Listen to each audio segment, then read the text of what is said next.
किस्मत ने ऐसा वार किया कि एक भाई जेल के चारदीवारी के अंदर बंद है, दूसरा भाई इस दुनिया को छोड़ के चला गया।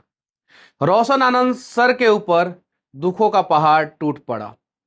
उनका छोटा भाई, प्यारा भाई, 29 वर्षीय प्रिंस यादव अब इस दुनिया में नहीं रहे। नेपाल में थे, एक केस में फरार चल रहे थे। केस कौन सा था? दो कोचिंगों के बीच में पटना में जो विवाद हुआ था, जिसमें रोशन आनंद सर के टीम के तरफ से ना गोली चलाया गया था और ना ही विवाद को पहले शुरू किया गया था। उसके बावजूद केस होता है, एक पक्ष को कोर्ट के तरफ से राहत मिलता है और दूसरा पक्ष का एक भाई जेल के अंदर रहता है और दूसरा भाई फरार चलता है, क्योंकि उस भाई को लगता है कि अगर वो भी जेल के अंदर चला जाएगा तो फिर मदद कौन करेगा। दोनों भाई का केस में नाम था। रोशन आनंद सर अभी जेल में है। नेपाल में संदिग्ध परिस्थिति में मौत हुई है। अभी पोस्टमार्टम का रिपोर्ट नहीं आया है और पुलिस वहां की जांच कर रही है। एक होटल में मृत पाए गए प्रिंस यादव, 29 साल उम्र था, शादी नहीं हुआ था, यंग थे। अब कुछ भी कहा जा सकता है। कल को यह कहा जाएगा ब्रेन हैमरेज हो गया था, या यह कहा जाएगा हार्ट अटैक आ गया था, या कुछ और भी कारण बताया जा सकता है। लेकिन एक भाई आज जेल के अंदर बंद है, निर्दोष है। ना उसने पत्थर चलाया, ना उसने बैनर फाड़ा और ना ही उसने गोली चलाया। और उसका दूसरा भाई उसी केस में फरार। यह गलत हुआ है, ऐसा नहीं होना चाहिए था। प्रिंस यादव एक सामाजिक आदमी थे, स्टूडेंट का भी मदद करते थे और भी बहुत सारी चीजें। उनके बारे में अगर मैं बताऊं तो शब्द कम पड़ जाएगा। कितने छात्रों का भविष्य उन्होंने बदला। रोशन सर ने तो बदला ही है, यह बात सही है। लेकिन रोशन सर के छोटे भाई जो ज्ञान बिंदु एकेडमी में सब कुछ देखते थे, मैनेजमेंट देखते थे, रोशन सर पढ़ाने का काम करते थे और उनके छोटे भाई प्रिंस यादव मैनेजमेंट देखने का काम करते थे। दो ही भाई थे। टूट गए रोशन आनंद। आज रोशन आनंद आधे हो गए। अब जेल की चारदीवारी और भी ऊंची लग रही होगी उनको। जिस दिन जेल गए उस दिन उनके ऊपर दुखों का पहाड़ नहीं टूटा होगा। आज जब वो अपने भाई का मौत का खबर जेल के अंदर बंद टीवी चैनलों पर देखे होंगे तो टूट गए होंगे। माता पिता पटना से निकल चुके हैं, दोस्त परिजन निकल चुके हैं, नेपाल जा रहे हैं और वहां से डेड बॉडी वो लोग लेके आएंगे। शायद इंसाफ बराबर हुआ होता तो प्रिंस यादव आज जिंदा होते। शायद बिहार के लोग सत्य का साथ दिए होते तो प्रिंस यादव आज जिंदा होते। कमेंट बॉक्स आज भी मेरा खुला है, गाली दे सकते हैं आप लोग, लेकिन मैं हमेशा सत्य के साथ खड़ा हुआ हूं।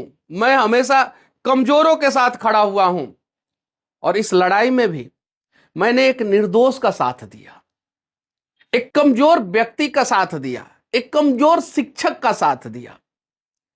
आप सभी साथ दिए होते तो शायद कहानी कुछ और होती और 29 साल का प्रिंस यादव जो ज्ञान बिंदु एकेडमी में मैनेजमेंट देखने का काम करते थे, रोशन आनंद सर के लक्ष्मण भाई थे।